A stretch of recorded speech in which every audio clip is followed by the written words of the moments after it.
핫한 기업들의 비밀 노트를 공개하는 시간. 안녕하세요. 스크린노트 김나은입니다. 주식 투자에 대한 관심이 높아지고 있는 요즘 어떤 기업에 투자하면 좋을까 고민이 많이 되시죠? 저희 스크린노트에서 확실한 기업들 소개해드리겠습니다. 오늘도 본격적인 강의 앞서 시장부터 짚어보고 가겠습니다. 네, 코스피가 오늘은 기관의 매수세에 힘입어서 이틀 연속 상승 마감했습니다. 시총 상위주 중에서는 포스코와 LG화학만 소폭 올랐고 대부분의 업종들이 상승했는데요. 그런데 오늘은 현대차가 노동조합 파업과 또 글로벌 판매 목표 하향 소식이 악재로 작용하면서 현대차뿐 아니라 그 관련주들까지 주가 크게 떨어진 점 주목할 만했고요. 이외 업종별로 보시면 의약품이 가장 큰 폭으로 올랐고 통신장비, 섬유, 의복도 상승한 가운데 운수장비, 기계, 은행 등은 내림세를 보였습니다. 한편 코스닥 지수 오늘 기관과 외국인의 매수세에 힘입어서 6거래일 만에 반등하면서 760선을 회복했는데요. 시총 상위주 중에서도 신라제를 제외하고 일제히 오름세를 나타냈습니다. 한편 정부가 가상화폐 규제에 나선다는 소식에 한일진공, 디지털옵틱 같은 관련주들의 주가가 급락한 점이 두드러졌는데요. 오늘 시장 더욱더 자세한 이야기는 우라노스 임호동 전문가와 함께하겠습니다. 전문가님 안녕하세요. 네, 반갑습니다. 네, 오늘 어떻게 보셨나요? 네, 반갑습니다. 우리 이데일리 시청자 여러분들. 자, 벌써 이제 12월 11일 또 새로운 한 주의 시작입니다.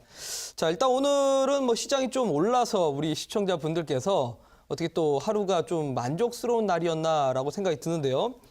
근데 좀 우리가 그냥 단순하게 지수가 올라갔다, 종목이 올라갔다 해서 만족을 하실 게 아니라 이게 과연 정말 반등인가 아니면 일시적인 기술적 반등에 그치지 않나 한번 정확하게 확인을 해볼 필요는 있다라는 겁니다.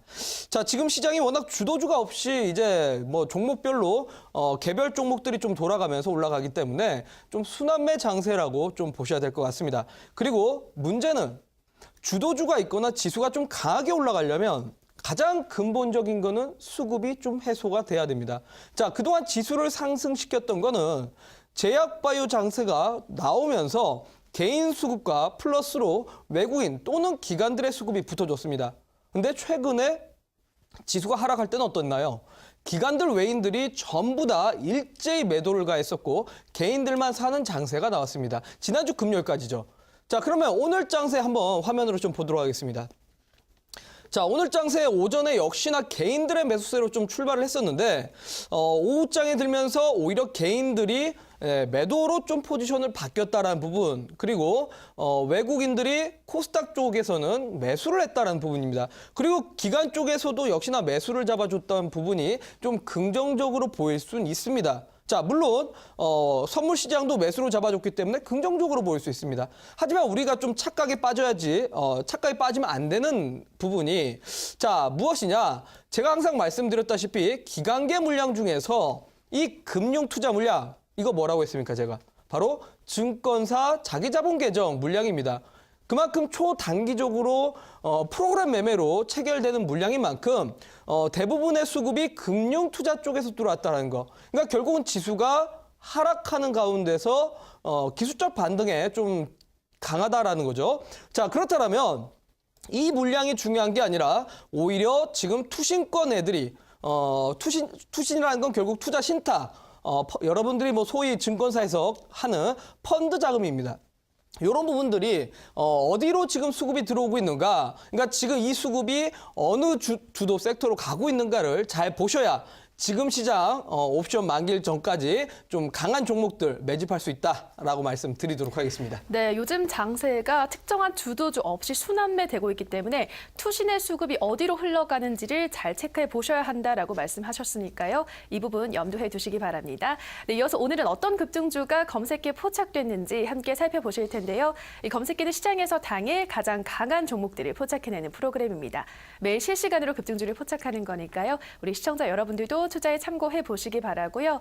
네, 오늘 가장 늦은 시간에 포착된 코데즈 컴바인부터 살펴보도록 하겠습니다. 네, 이 종목은 품절주로서 지난 3월에도 이상 현상으로 급등한 적이 있었는데 오늘도 급등하면서 강세를 나타냈습니다. 전문가님, 이 종목 어떻게 보시나요? 네, 말씀드렸다시피 이런 품절주들은 보통 시장이 체력이 약할 때, 그러니까 기관들이나 외국인들이 자금 집행을 하지 않고 개인들이 힘이 강하고 대부분의 종목들이 하락할 때 유독 거래량이 쏠리면 이런 종목들이 올라가게 됩니다. 자, 품절주라는 건 여러분들 색깔을 잘 아셔야 될 게 유통 주식수가 많지 않기 때문에 조그만한 거래 대금만 들어가도 이상 급등이 많이 나옵니다. 소위 말해서 주식시장에는 작정이다라는 말이 있다시피 그런 부분들에 좀 가장 이용이 많이 되기 때문에 개인 투자자분들께서 이런 종목을 접근하실 때는 정말 그냥 무작정 내동 매매를 하시기보다는 정말 기술적으로 차트 매매로 짧게라도 수익 실현을 챙기시던가 아니면 이런 매매 방식을 모르신다라면 아예 접근하지 않는 게 좋다라는 거죠. 자, 근데 이런 종목들 사실 올라가니까 좀 아깝긴 합니다. 그럼 어떻게 좀 접근을 해야 되는지 제가 화면상으로 좀 보도록 하겠습니다. 자, 굳이 이런 종목을 좀 접근하신 분들이라면 그야말로 사실 선침해 개념하기가 어려운 종목이죠. 갑자기 당일날 이제 상한가도 기록을 하고 그 다음날 2연상까지도 갔습니다. 자, 그래서 이 다음날 또 더 올라가겠구나 생각을 하면서 접근하신 분들이 오히려 폭락을 맞는 경우도 많은데, 자, 우리가 일봉상 이런 종목들 시세를 쫓아다니기에는 솔직히 어렵다라는 거예요. 왜냐? 유통 주식수가 적은 주식인 만큼 언제 상승할지는 모릅니다. 다만 이런 종목들은 이제 기술적으로 단기 트레이딩 정도는 참고를 해볼 만하다라는 겁니다. 자, 12월 11일 9시 개장된 이후부터 잠시 일시적으로 시가에 좀 거래가 붙다가 한 5분가량은 좀 시세가 조정을 줬습니다. 그러다가 이제 다시 한번 시가를 좀 돌파하면서 제가 항상 말씀드리다시피 첫 번째 상승의 이 매물대를 잡아먹을 때 조금 강력한 거래량이 들어오는가, 그러니까 연속적으로 거래량이 들어오면서 앞전 매물대를 좀 뚫고 올라가는가, 결국은 이런 시세들을 좀 찾아내시면 충분히 단기 트레이딩으로도 이렇게 좀 접근이 가능하다라는 거. 그렇다면 충분히 단기적으로도 오늘장에 큰 금액은 아니더라도 좀 단기 트레이딩 가능하다는 점 말씀드리도록 하겠습니다. 네, 이러한 품절주는 시장의 힘이 약할 때 조금만 거래량이 몰리며 상승한다고 하니까요. 기술적인 단기 매매로 접근하실 게 아니면 접근을 삼가하시는 게 좋다라고 하셨는데요. 그래도 관심이 가시는 분들은 이러한 기술적 방법 참고하셔서 꼼꼼하게 진행해 보시기 바랍니다. 네, 이어서 오늘 가장 큰 급등세 모인 동부제철 확인해 보도록 하겠습니다. 네, 이 종목은 중국의 철강, 감산 수혜 기대감의 강세를 나타내는데요. 이전에 우라노스 전문가님 이 철강 관련해서 정말 꼼꼼하게 강의를 해주셨는데요. 전문가님, 이 종목 조금 더 자세히 설명해 주실까요? 네, 사실 동부제철이 맞습니다. 중국 쪽에서 이제 철강을 감산하겠다라고 발표가 나왔는데, 앞서 설명드렸다시피 철강주들은요. 미국의 반덤핑 과세라든지 이런 부분은 악재로 받아들이지 않습니다. 오히려 중국의 이 철강 공급 과잉 문제에 대해서 항상 이제 철강 가격이 하락을 하다 보니까 주가가 가지 못했었던 부분인데, 최근에 중국 측에서 정부 발표가 나오면서 철강을 감산하겠다. 그러니까 생산량을 줄여버린다라면 결국 수요가 증가되면서 철강 가격이 올라갈 수밖에 없는 겁니다. 사실 지난 11월 달부터 지금까지 철강 가격이 계속적으로 상승하고 있습니다. 그러다 보니 이런 종목들이 주가가 상승을 하는 건데, 그 와중에도 이제 포스코라든지 현대제철도 좋은데, 이 동부제철은 사실 철강 관련된 종목이면서 품절주 성격까지 갖고 있는 종목입니다. 자, 그래서 좀 이상 급등이 많이 나왔다라고 좀 보셔야 될 것 같은데요. 화면으로 잠깐 보도록 하겠습니다. 자, 앞서 이제 제가 보여드렸던 코데즈 컴바인하고 똑같습니다. 그러니까 이상 급등이 나오면서 두 번 연속 상한가가 나왔는데, 상한가가 나오길래 쫓아갔더니만 이틀 연속 이제 또 급락이 나왔다라는 거죠. 사실 우리 개인 투자자분들께서 이런 종목들 보이시면 내동 매매하기 바쁩니다. 그러니까 고점에서 매수하시는 분들이 상당히 많다라는 거죠. 근데 잘못 잡았다가 이렇게 또 급락 나옵니다. 자, 그래서 사실 제가 말씀드리다시피 주식이라는 건 거래가 많은 종목으로 하시는 게 사실은 정답입니다. 근데 이런 품절주를 굳이 노려보실 필요 없이 충분히 다른 종목으로도 수익 볼 종목이 많기 때문에 잠시 뒤에 제가 또 이런 품절주들 말고 앞으로 좀 여러분들이 참고할 만한 종목이 어떤 게 있는지 소개를 시켜드리도록 하겠습니다. 네, 이 동부제철은 철강주기도 하지만 품절주이기 때문에 그러하기 때문에 이상 급등 현상이 나타났다라고 말씀하셨는데요. 이 매매를 하실 때는 이렇게 거래량이 적은 물량보다는 많은 물량 위주로 하시라는 말씀까지 해주셨습니다. 네, 다음 종목으로 마지막으로 화장품주인 세화 PNC도 확인해 보도록 하겠습니다. 네, 전문가님 이 종목은 어떤 이유로 포착됐을까요? 네, 세화 PNC 사실 여러분들 좀 생소한 종목일 겁니다. 사실 이 종목이 좀 시장에서는 잘 보이지 않는 종목 중에 하나인데 이상하게 움직일 때가 있습니다. 바로 중국하고의 외교적인 부분이 차츰차츰 해소가 될 때 이상하게도 급등이 잘 나옵니다. 왜 그러느냐? 이 종목이 바로 화장품 사업을 하고 있기 때문에 그렇습니다. 자, 제가 아마 10월 달에 여러분들에게 화장품 관련된 종목에 대해서 강의를 한번 해드린 적이 있을 겁니다. 자, 중국이란 나라 가장 우리나라에서 소비를 많이 하는 제품들이 뭡니까, 여러분들? 화장품입니다. 사실 우리 시청자분들께서도 주변 지인이 화장품을 선물로 줬는데 이거 중국에서 사온 거다라고 한다면 여러분들 쓰시겠습니까? 자, 쉽게 쓰진 않겠죠. 거의 보통 중국인들도 그렇습니다. 자국에서 생산되는 화장품 쓰지 않고요. 오히려 한국에서 생산되는 질 좋은 좀 더 품질이 보증되어 있는 이런 화장품들을 쓴다라는 점. 그러다 보니 세화 PNC가 어떤 브랜드를 만드냐가 중요한 게 아니라 결국 대장주들인 아모레퍼시픽이나 LG 생활건강이 주가가 올라가다 보니까 이런 화장품 관련된 종목들이 앞으로 중국에 좀 수혜를 받을 수 있다는 점에서 주가가 상승을 하고 있다는 거죠. 자, 그러면 이런 종목들 어떻게 잡아야 되는지 화면으로 좀 보도록 하겠습니다. 자, 제가 이제 강의를 드렸던 거는 사실 지난 10월 달입니다. 아마 우리 이데일리 시크릿 노트 방송을 보신 분들이라면 이런 종목들 아직 포트에 있으시겠죠? 자, 근데 만약에 없으셨다.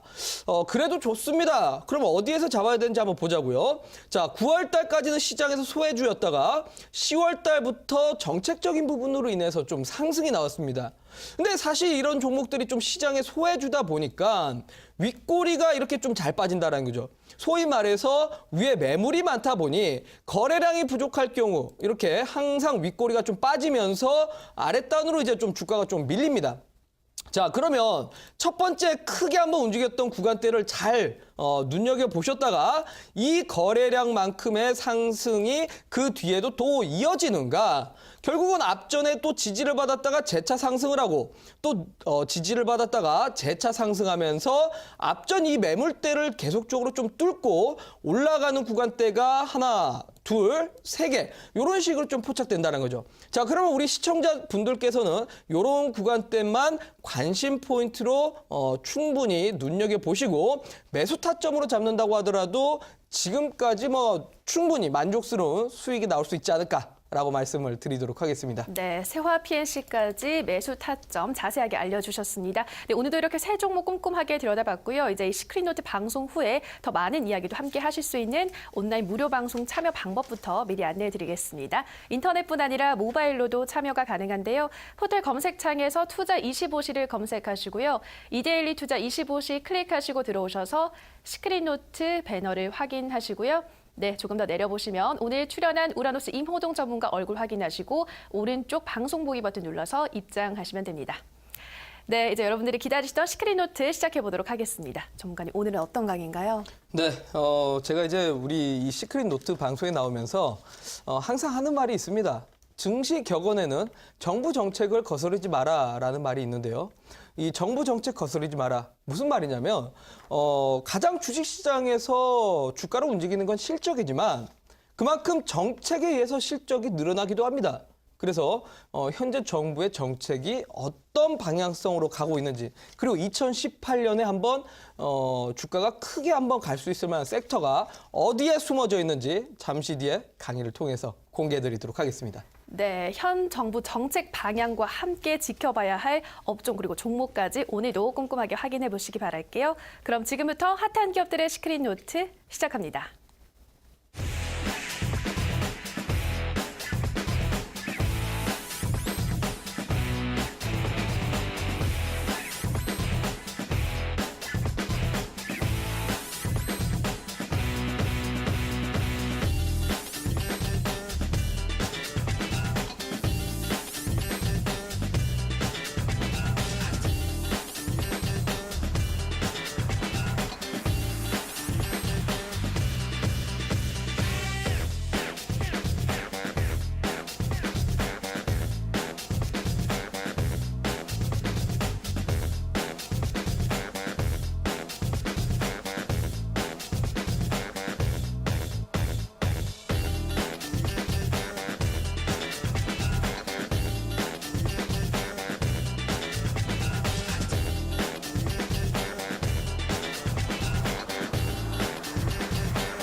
네, 반갑습니다. 우리 이데일리 시청자 여러분들.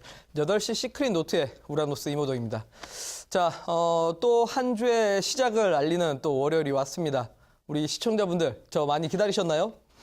아마 이 방송을 또 기다리신 분들이 많을 거라 생각이 듭니다. 그만큼 이번 12월 달 지수 하락에 대한 부분들을 여러분들에게 경고를 좀 해드렸었던 부분이고, 사실 제가 지난 11월 달에 지수가 하락할 것이다라는 부분에 대해서 여러 가지 증거를 대면서 하락을 할 것이다라는 예측과 분석을 좀 해드렸었습니다. 사실 말씀을 드리면서도 그래도 제 분석이 틀리기를 좀 바랬습니다. 사실 우리 지수가 떨어진다면 많은 개인 투자분들이 또 손실을 볼 수밖에 없고 현재 지금 많은 분들이 종목이 하락을 했고 또 손실 중이지 않을까 저는 그렇게 생각이 듭니다. 그래서 사실 지난 11월 달에 지수 하락을 예측을 하고 분석을 해드렸지만 사실 개인적으로는 제발 제 분석이 좀 틀리기를 바랬습니다. 근데 결국은 안타깝게도 네, 지수가 하락을 했죠. 하지만 지수가 하락한다고 여러분들 결코 수익 내기 어려운 장세는 아닙니다. 지수가 하락을 했다고 여러분들 손실 종목들 그대로 들고 있을 필요는 없습니다. 자, 아시다시피 이 시크릿 노트라는 방송에서 제가 여러분들에게 그래도 수익 날 수 있는 종목들, 지수가 하락하더라도 올라갈 수 있는 종목들을 드리지 않았습니까? 바로 오늘도 그래서 여러분들에게 이 지수 하락 과연 언제까지 진행될 것이고 과연 언제 반등이 나올 것인가, 그리고 지수가 하락을 하든 또는 상승을 하든 내 계좌를 지켜줄 수 있을 만한 종목이 무엇이 있는지에 대해서 제가 오늘도 준비를 해왔으니까요. 잠시 뒤에 꼭 소개를 시켜드리도록 하겠습니다. 자, 그래요. 오늘도 그러면 여러분들 꼭 집중해 보시고 첫 번째 화면 보면서 설명을 드리도록 하겠습니다. 자, 좋습니다. 정말 좀 안타깝게도 네, 제가 지난 11월 달 여러분들에게 이 시간에 지수가 12월 달은 위기설이다 라는 표현을 해드리면서 하락할 수 있는 이유에 대해서 충분히 설명을 드렸는데 정말 그 결과 안타깝게도 이런 결과가 나왔습니다. 실제로 제가 말씀드렸던 신라젠이라는 종목 어떻게 됐습니까? 지금 계속 하락을 하고 있죠. 혹시 우리 시청자분들께서 이 종목 갖고 있으시지 않으시죠? 혹시나 우라노스가 여러분들에게 미리 경고차 말씀을 드렸는데 지금 갖고 계시면 안 됩니다. 혹시나 갖고 계신 분들이라면 이 종목 어떻게 해야 되는지 궁금하신 분들이라면 잠시 뒤에 온라인 공개 방송에서 제가 다시 한번 또 강의를 해드리도록 하겠는데요. 자, 어찌됐건 간에 지수가 하락을 했습니다. 근데 왜 이렇게 유독 하락을 했을까요? 제가 말씀드렸던 제약바이오의 거품, IT 반도체의 고점론, 그리고 대북 문제, 물론 다 좋습니다. 근데 저는 가장 근본적인 거는 결국 수급이라고 봅니다. 지수의 가장 불안한 부분이고 가장 위험한 부분이죠. 자, 대체로 항상 매년 12월 초에는 지수가 그렇게 상황이 좋지는 않았습니다. 지난 2016년에 매매를 하셨던 분들이라면 아마 기억나실 텐데요. 지난 12월 달은 역시나 좋지 않았었죠. 그리고 2015년 12월 초도 마찬가지로 지수가 좋지 못했습니다. 자, 왜 그럴까요? 바로 12월 둘째 주 목요일 옵션 만기일. 자, 옵션 만기일 중에서 커드러블 위칭데이라고 불리는 선물, 옵션, 파생상품 등등이 동시에 청산되는 날이기 때문에 항상 그 전에 많은 외국인들이 쌓아놨던 계약들을 청산하면서 매도 물량이 나가기 때문에 그렇습니다. 자, 근데 유독 코스닥 시장이 더 안 좋은 이유는 바로 이겁니다. 무엇이냐? 신용잔고입니다. 신용잔고. 자, 지수가 앞전에 지난 10월 달부터 상승 랠리가 나왔는데 너무나 과도하게 상승을 했습니다. 제가 이때 당시에 뭐라고 말씀을 드렸죠, 여러분들? 많은 개인 투자분들이 제약바이오를 좋아했습니다. 그 아무 종목이나 잡아도 제약바이오 종목들은 올라갔거든요. 사실 말도 안 되는 이유들이 많았었죠. 전임상도 했는데 주가가 올라가고요. 또는 임상 1상 했는데 주가가 올라갔습니다. 또는 FDA 승인을 받았는데도 주가가 올라가고 식약청에 등록을 했는데 주가가 올라갔습니다. 정말 말도 안 되는 과도한 상승이 많이 나왔다라고 생각이 듭니다. 왜요? 제약바이오는 결국 증시와 같이 올라가는 섹터고 밸류에이션을 정확하게 따지기 어려운 섹터이기 때문에 그렇습니다. 근데 다만 올라가는 건 좋습니다. 문제가 무엇이냐? 신용잔고입니다. 현재 제가 지난 4월 달부터 12월 달까지 제가 오늘은 이 준비 자료를 깜빡했는데 4월 달부터 12월 달까지의 증시 자금을 잘 보면요. 고객들의 돈은 그대로입니다. 소위 말해가지고 지금 주식하시는 개인 투자자분들의 증권사에 입금하는 돈이 그대로라는 겁니다. 변하지 않고요. 증가하지도 않았습니다. 근데 웃긴 거는 지금 신용잔고만 엄청나게 급증을 하고 있습니다. 자, 여러분들 신용잔고가 뭡니까? 신용, 미수, 스탁론, 소위 말해갖고 빌려서 쓰는 돈입니다. 자, 근데 빌려서 쓰는 돈은 내 돈이 아니고 남의 돈이죠. 결국은 갚아야 될 돈입니다. 그러다 보니 지수가 크게 하락할 때나 종목이 크게 하락할 때 가장 먼저 빠져나갈 수밖에 없는 부분입니다. 자, 그래서 유독 코스닥 지수가 이렇게 급락까지 잘 나오게 되는 거죠. 자, 그렇습니다. 다음 화면 좀 보도록 할까요? 그러다 보니 정말 지난주까지만 하더라도 개인들만 매수를 했었고 외국인들과 기관들은 유독 매도를 했었던 거고 그러다 보니 결국 지수가 급락하면서 상당히 많은 종목들이 하락하는 모습까지 나왔습니다. 자, 지난주 목요일 혹시 기억나십니까? 하락 종목이 1,600개 아니죠. 제가 장중에 보기로는 1,700개까지도 됐었던 장세입니다. 자, 정말 위험한 겁니다, 여러분들. 그래서 제가 여러분들한테 항상 말씀드리지 않습니까? 신용잔고 많은 종목 하지 마라. 그래서 제약바이오를 제가 그동안 여러분들에게 소개를 시켜드리지 않았던 겁니다. 제약바이오 말고도 사실 수익 낼 수 있을 만한 종목들은 많거든요. 그래서 그동안 제가 여러분들에게 소개시켜드렸던 종목들이 제약바이오가 아니었고 제약바이오가 아닌 종목들로도 수익을 보여드렸던 겁니다. 자, 그런데 이상하게 오늘 살짝 수급은 바뀌는 것 같습니다.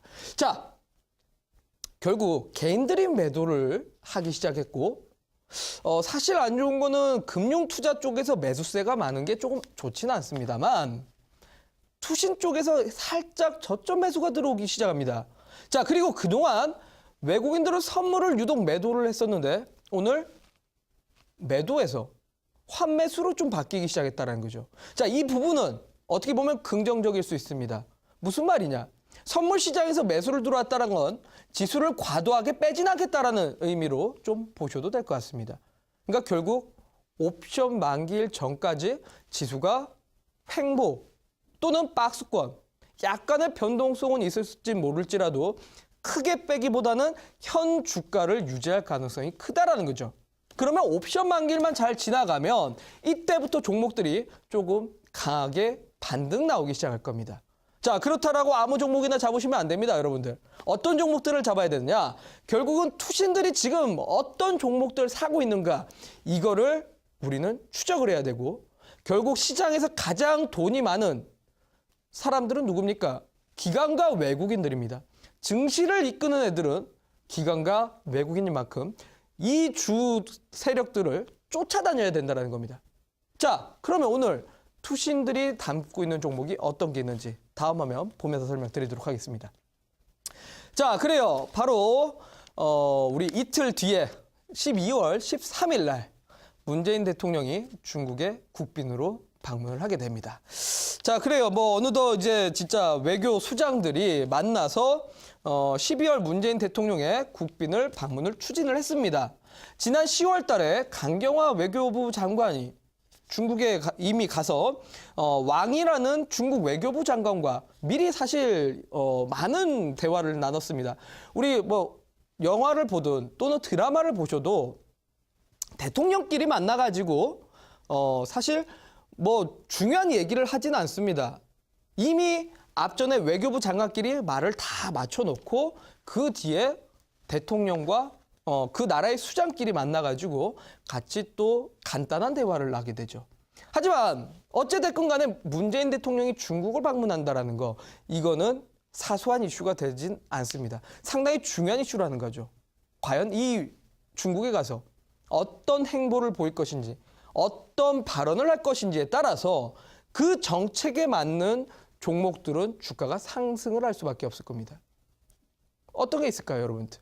자, 일단 첫 번째, 그동안 우리가 사드로 인해서 외교적인 부분이 상당히 갈등이 심했습니다. 많은 기업들이 좀 피해를 봤었죠.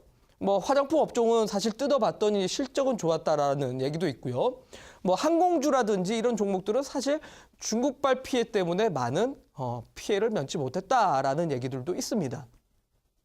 근데 이 한중 관계가 회복을 하고 수복을 한다라면 관련된 종목들이 당연히 크게 앞으로 회복이 될 거고 주가가 올라갈 것으로 보입니다.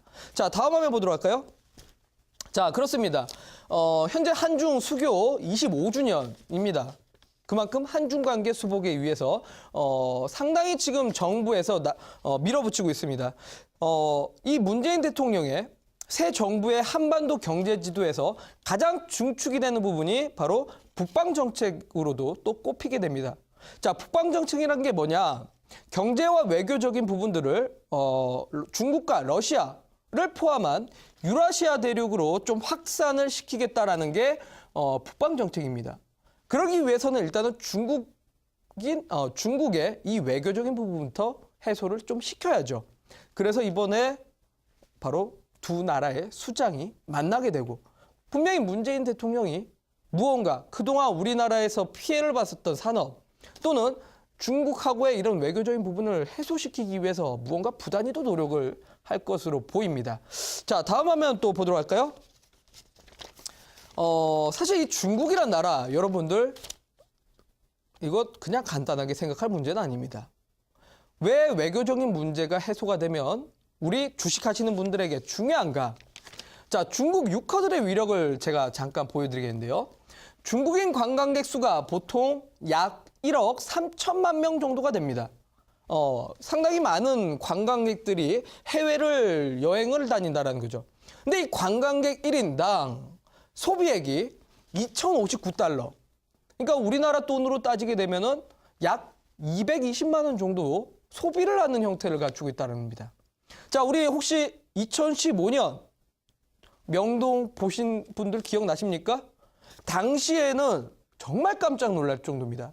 저도 2년 전에요. 딱 이맘때였던 것 같습니다. 12월 크리스마스가 있었던 그 주말이었는데 제가 필요한 구두가 있어서 명동을 갔다가 온통 주위에 중국말밖에 들리지 않는 것 같습니다. 그렇습니다. 그만큼 중국인들은 우리나라에 방문을 하든 또는 일본을 방문하든 상당히 이런 소비들을 많이 한다라는 거죠. 보통 1인당 220만 원 정도 소비를 하고 간다고 합니다. 자, 근데 이 관광객들이 세계 해외 관광 지출 대비해 가지고 중국인들만 23%를 차지한다라니까 엄청난 규모라고 볼 수 있습니다. 자, 당시에는 정말 우리나라 이런 화장품이라든지 또는 중국인들을 상대하는 그런 산업들, 그런 매장들 및 매출이 엄청나게 급격하게 증가를 했었는데 근데 올해는 어떻습니까? 급격하게 감소했었습니다. 자, 다음 화면 좀 보도록 할까요? 자, 제가 정말 이 자료를 준비했는데요. 통계 자료를 준비했습니다. 사드로 인해서 지난 1월 달과 2월 달까지만 하더라도 중국인들의 방문객 수가 나쁘진 않았습니다. 근데 사드 부지가 확정된 2월부터 급격하게 중국인들의 방문객 수가 감소했다는 거죠. 자, 1월 달만 하더라도 56만 5,243명이었습니다. 근데 3월 달이 지나가고 4월 달 되면서 완전히 반토막이 났습니다. 22만 7,800명이라는 거죠. 그렇습니다. 정말 사드로 인해서 외교적인 부분으로 인해서 중국 정부에서는 한국 여행 금지한다라는 얘기도 나왔었고 실제로 관광객들이 많이 줄어들다 보니까 통계치가 증명을 했다는 거죠. 그래서 사실 중국인들을 상대하던 많은 매장들, 많은 가게들이 적자를 면치 못했었고 자영업자들까지도 많은 피해를 봤었던 부분입니다. 근데 이 부분이 또 해소가 되다 보니까 다음 화면 보도록 할까요? 8월 달부터 조금씩 외국인들이 특히나 중국 관람객들이 하나씩 조금씩 늘어가는 모습이 나옵니다. 자, 아까 말씀드렸다시피 1인당 200만 원이라고 친다면 이 차이는 어마무시한 겁니다, 여러분들. 그만큼 중국 소비자들을 상대하는 이 업종, 가게, 장사를 하시는 분들에게는 앞으로 중국인들의 방문은 좀 더 매출이 늘어날 수 있고 자영업자들도 웃는 그런 날이 되지 않을까 싶습니다. 자, 그걸 위해서 바로 문재인 대통령이 이틀 뒤인 13일 날 중국에 귀빈 방문을 하게 되는 겁니다. 그렇다면 13일 날 문재인 대통령이 중국을 방문한다면 관련된 종목들을 봐야겠죠. 다음 화면 또 보도록 하겠습니다. 자, 그래요. 문재인 대통령이 중국 방문하는 일정이 13일부터 16일까지입니다. 근데 13일부터 14일은 베이징을 방문을 하고요. 그리고 보통은 이제 수장들과 만나고 나서 옆에 소도시도 방문을 하게 되는데요. 15일부터 16일까지는 충칭을 방문하게 됩니다. 근데 이게 또 사실 중요합니다, 여러분들. 충칭이라는 도시, 어떤 도시입니까? 혹시 아시는 분들 계십니까? 자, 충칭이라는 도시가 어느 도시냐? 다음 화면 보면서 설명드리겠습니다. 자, 우리나라가 사실 일제시대에 사실 뭐 임시정부가 다른 곳에도 있었으나 바로 이제 상하이에 처음 임시정부가 설립됐다가 상하이에서 건너서 충칭에도 임시정부가 설립됐었습니다. 우리나라와 상당히 역사적으로도 밀접한 도시고요. 역사적인 부분과 더불어 가지고 경제적으로도 상당히 우리나라와 밀접한 관계가 깊은 그런 도시라고 볼 수 있습니다. 자, 근데 이 충칭에 문재인 대통령이 방문한다라는 거 이거 가볍게 여길 만한 이슈는 아닙니다. 단순히 임시정부가 있어서 방문을 할까요? 또 다음 화면 보여드리도록 하겠습니다. 자, 충칭이라는 도시는요, 바로 시진핑의 1대1로 정책의 시발점인 곳입니다. 2013년 시진핑 정부가 바로 시진핑 국가 주석이 중국의 세계 전략을 내세웠었죠. 바로 1대1로 정책입니다. 경제, 문화, 교육 또는 인문, 군사 전략까지 포함된 정책이라고 볼 수 있는데요. 바로 이 충칭부터가 시작입니다. 충칭에 있는 위시노도 철도를 통해서 중국과 러시아까지 연결을 시키겠다. 그리고 한국까지도 이 철도가 이어지게 되는 거죠. 그래서 이 1대1로의 시발점인 도시이고 서부 개발의 거점이라고 볼 수 있습니다. 중국에서는 상당히 중요한 의미를 갖고 있는 도시인데요. 그리고 우리나라 기업들도 SK하이닉스와 현대자동차를 필두로 해가지고 많은 기업들이 이쪽에 공장을 증설했습니다. 그래서 만약에 문재인 대통령이 이번에 충칭을 방문한다. 물론 뭐 SK하이닉스나 현대자동차에 방문을 할지라도 대기업이니까 무관할 겁니다. 하지만 문재인 대통령이 근처에 있는 중소기업을 방문을 한다. 이거는 또 주가의 상승을 뜻할 수도 있습니다. 그래서 문재인 대통령이 충칭에 어떤 기업에 방문하는지 그런 부분도 체크를 해볼 필요가 있다라는 거죠. 자, 좋습니다. 그래서 충칭이라는 도시 상당히 중요한 의미라고 좀 보시면서 다음 화면 또 보도록 하겠습니다. 자, 그러면 중국 관계 돼가지고 문재인 대통령이 가서 시진핑 주석과 더불어 가지고 한중 관계를 회복을 한다라고 한다면 가장 수혜를 볼 만한 섹터가 어딜까요? 바로 엔터, 화장품 또는 1대1로 정책에 관련된 수혜주 그리고 항공주, 전기차, 배터리 산업이 있을 겁니다. 물론 사실 항공주들, 화장품주야 그동안 뭐 사드 때문에 피해를 봤었던 부분이 아니라 오히려 열어봤더니 매출은 잘 나왔습니다. 그리고 앞전에 제가 10월 달에 여러분들에게 소개를 시켜드렸던 종목들이죠. 엔터주 역시나 제가 여러분들에게 지난 10월 달부터 관련된 종목들 봐야 된다라고 설명드렸습니다. 실제로 SM, JYP 지금까지도 주가가 올라가고 있습니다. 자, 좋습니다. 그 두 종목, 두 섹터 말고 다른 걸 보자고요. 항공주요. 사실 항공주는 중국 가게가 복원된다고 있을까요? 글쎄요. 저는 항공주들은 워낙 부채가 많기 때문에 지금까지 주가가 부진했다라고 봅니다. 그래서 앞으로 좀 갚아야 될 만한 차입금도 많고 하다 보니 항공주가 아니라 오늘은 제가 여러분들한테 소개시켜 드릴 건 바로 전기차 배터리 산업입니다. 자, 다음 화면 보도록 하겠습니다.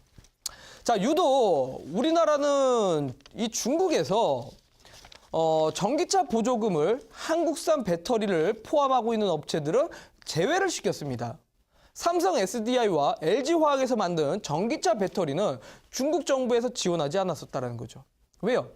단순히 사드라는 부분 때문에 사드 때문에 너희 마음에 들지 않는다. 삼성, SDI, LG화학에서 만든 배터리 우리 정부에서는 지원하지 않겠다. 이거 배터리 쓰는 기업들 너희 똑같이 보조금 지원하지 않을 테니까 그렇게 하라라 라고 하면서 상당히 보복성 심리가 있었습니다. 근데 과연 사드 때문에 그랬을까요? 보통 아마 중국 정부에 있는 중국에 있는 이 전기차 배터리 기업들을 키우기 위해서 상대적으로 차별을 한 거 아닐까 싶습니다. 그래요. 어찌됐건 간에 이번에도 또 역시나 제외가 됐다는 거죠. 아마 문재인 대통령은 이번에 시진핑 주석을 만나가지고 분명히 이 부분에 대해서 제시를 할 겁니다. 아니, 왜 우리나라 기업들 보조금 지원해서 자꾸 빼냐? 이런 부분들을 차별하지 말고 동등하게 대해달라라든지 분명히 이런 부분에 대해서 좀 해소를 시키지 않을까 싶습니다. 실제로 지난 2016년 연말에 이 부분이 주가에도 반영이 됐었습니다. 화면으로 보도록 할까요? 자, 중국에서 지난 2016년 11월과 12월 달에 우리나라 삼성 SDI 그리고 LG화학, 자, 이 차트는 LG화학의 주봉인데요. 보시면 아시겠지만 지난 2016년 11월 달, 12월 달에 주가가 바닥으로 꼬그라쳤습니다. 왜요? 중국에서 보조금을 지원하지 않는다라고 하면서요. 하지만 그 이후에 어떻게 됐습니까, 여러분들? 그래도 전기차 배터리 산업은 워낙 사업이 잘 되고 매출이 잘 나옵니다. 중국뿐만 아니라 다른 기업, 다른 나라에서도 잘 되고 있기 때문에 LG화학이 그동안 올라왔던 거고요. 또 다음 화면 보도록 할까요? 삼성 SDI도 마찬가지입니다. 중국 정부에서 보조금 지원을 하지 않겠다라고 하면서 주가가 빠진 구간이 저렇게 노란색으로 동그라미를 쳤는데요. 그 이후에 어떻게 됐습니까? 오히려 주가는 몇 배나 상승을 했습니다. 그렇다면 이번에 중국 정부와 더불어 가지고 이런 전기차 배터리 부분에 대해서 해소가 된다라면 당연히 더 호재성으로 발휘가 될 것 같고요. 그리고 삼성, SDI, LG화학 이 기업들이 어떤 기업입니까, 여러분들? 자, 다음 화면 보도록 하겠습니다. 자, 사실 2차 전지 시장 가장 중요한 거는 결국은 중국 정부입니다. 사실 2차 전지라는 시장은 전기차용 대형 배터리 분야에서 독보적인 나라가 중국입니다. 자국의 메이커들에 대해서 막대한 보조금 지원도 하고 배터리 육성에 힘쏟고 있기 때문에 그렇죠. 그래서 사실 2차 전지 시장은 중국을 이길 수 있는 나라가 없습니다. 다만 2차 전지가 상당히 과열됐고 업체들 간의 경쟁이 심화되다 보니까 최근에는 조금 더 리튬 이온 전지를 활용을 하고 있는데요. 이 리튬 이온 전지 중에서 결국은 에너지 대용량 에너지 저장 장치 ESS를 필요로 하게 됩니다.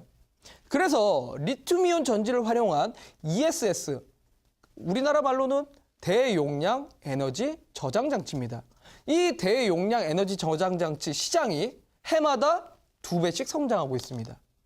근데 이 에너지 저장 장치 전 세계 시장 점유율을 1위와 2위를 차지하고 있는 게 정말 자랑스럽게도 우리나라 기업인 LG화학과 삼성 SDI입니다. 그래서 중국에서 보조금 지원을 하지 않아도 그동안 주가가 정말 잘 올라갔던 겁니다. 그렇다면 여러분들 앞으로도 더 성장하지 않을까요?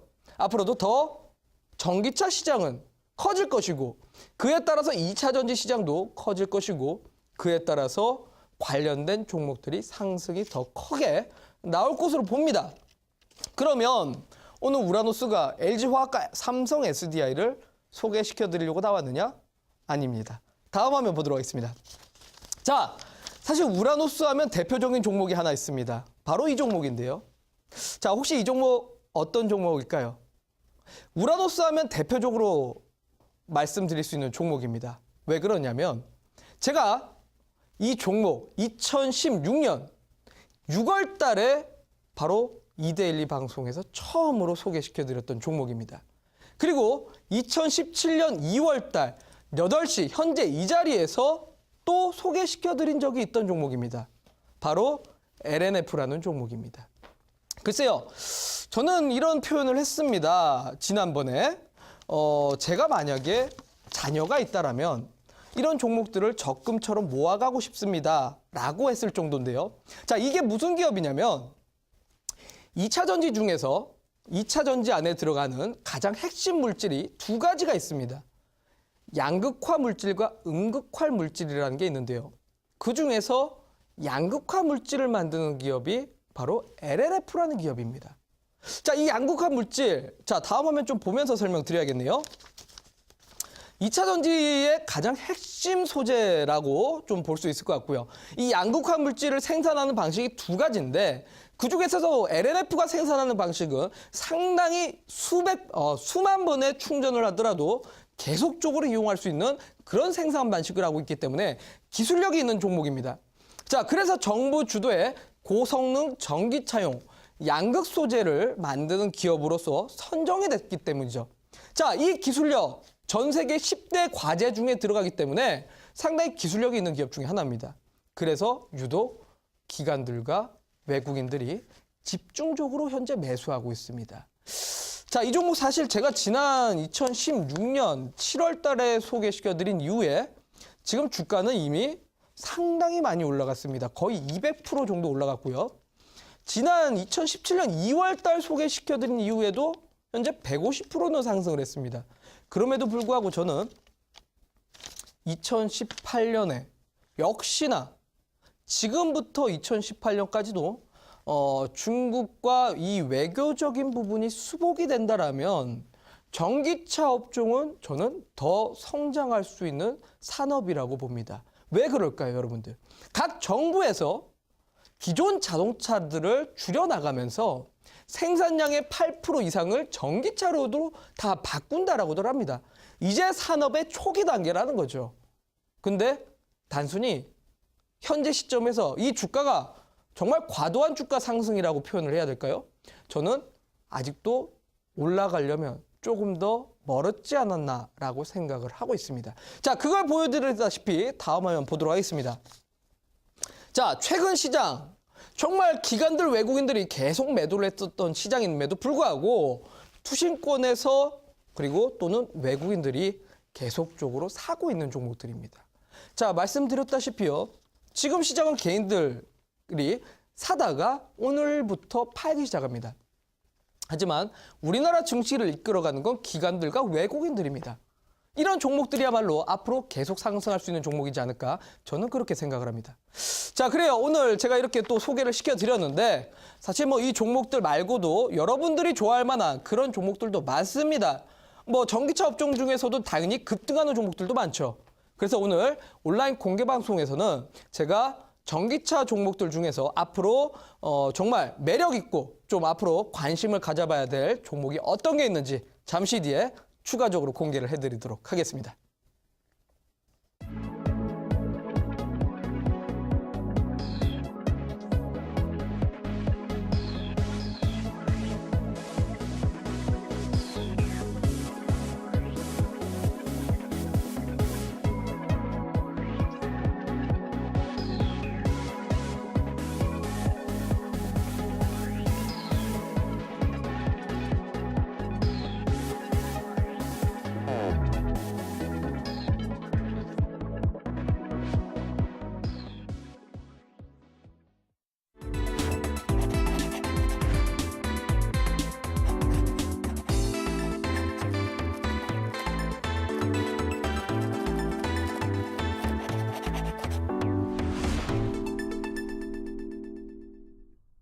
네, 오늘은 중국과의 관계 복원 시 수혜를 받을 업종에 대해서 듣고 오셨습니다.